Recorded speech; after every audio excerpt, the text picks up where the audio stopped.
Hello guys, Bhagwat sir here. हम देखते हैं आज की वीडियो में और समझने का प्रयास करते हैं। आज हमारा जो है ये तीसरा दिन है, थर्ड डे, और तीसरी वीडियो हम बता रहे हैं आपको।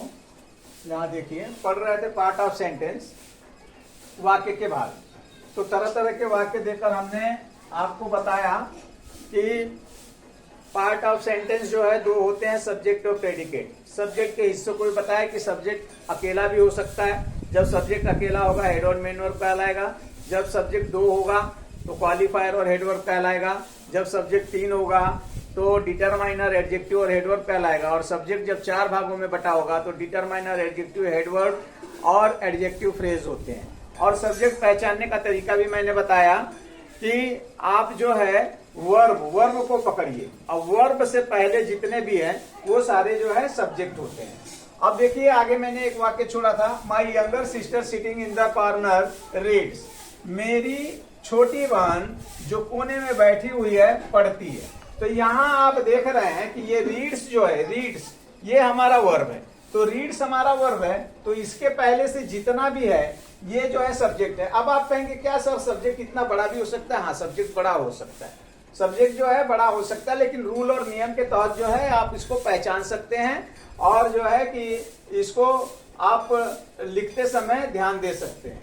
दूसरा देखिए, अब हम बात करते हैं कि क्या सब्जेक्ट केवल यही होते हैं या इसके अलावा सब्जेक्ट और भी हो सकता है? तो नहीं, इसके अलावा सब्जेक्ट और भी हो सकते हैं। कैसे?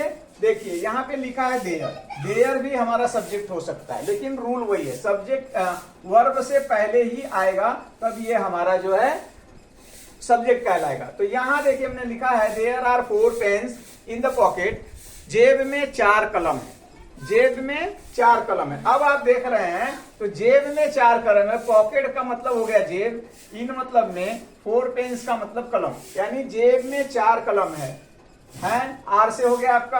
अब ये देयर का क्या रोल है? तो देयर का यहाँ पे कोई रोल नहीं है। जब सब्जेक्ट नहीं होता है ऐसे पीरियड में हम देयर को लगाते हैं और इसे माना जाता है, इसे कहा जाता है, यह देयर जो है इम्पर्सनल सब्जेक्ट है। यानी जहां सब्जेक्ट नहीं होता उस जगह पे देयर का और इट का प्रयोग किया जाता है। तो आपने देखा there are 4 pens in my pocket, R से पहले देयर आया तो देयर सब्जेक्ट हो सकता है। इसी तरह से same condition, it was raining.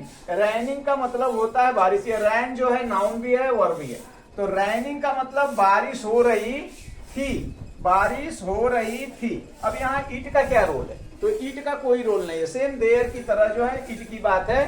तो इट भी इम्पर्सनल सब्जेक्ट है, इसलिए जो है हम यहाँ पे सब्जेक्ट इट को भी कह सकते हैं क्योंकि ये भी वर्ब से पहले आया।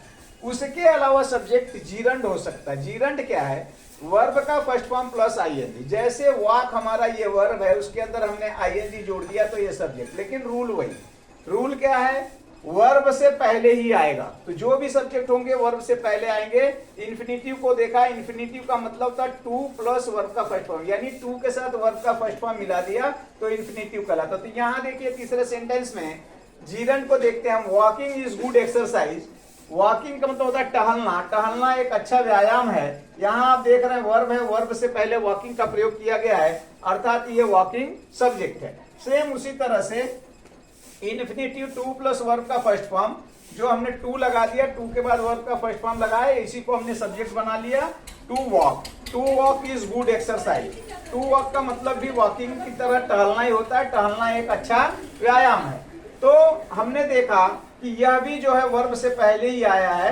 तो सब्जेक्ट हमने देखा जीरेंड हो सकता है, इन्फिनिटिव हो सकता है, देयर हो सकता है, इट हो सकता है, और बाकी इस तरह से सब्जेक्ट के हिस्से जो है हो सकते हैं। तो गाइज मैं ये कहूंगा कि वीडियो को अच्छी तरह से ध्यान से देखते रहिए, ध्यान से पढ़ाई करते रहिए, और जो है हो सके तो सब्सक्राइब, लाइक जो भी आपको बनता है करिए। हम लोग साथ में बने रहेंगे। मैं जो है आपको क्लास वाइज अच्छी तरह से जो है सीक्वेंस से पढ़ाऊंगा और आप जो है ध्यान पूर्वक जो है इसको पढ़िए, ध्यान दीजिए।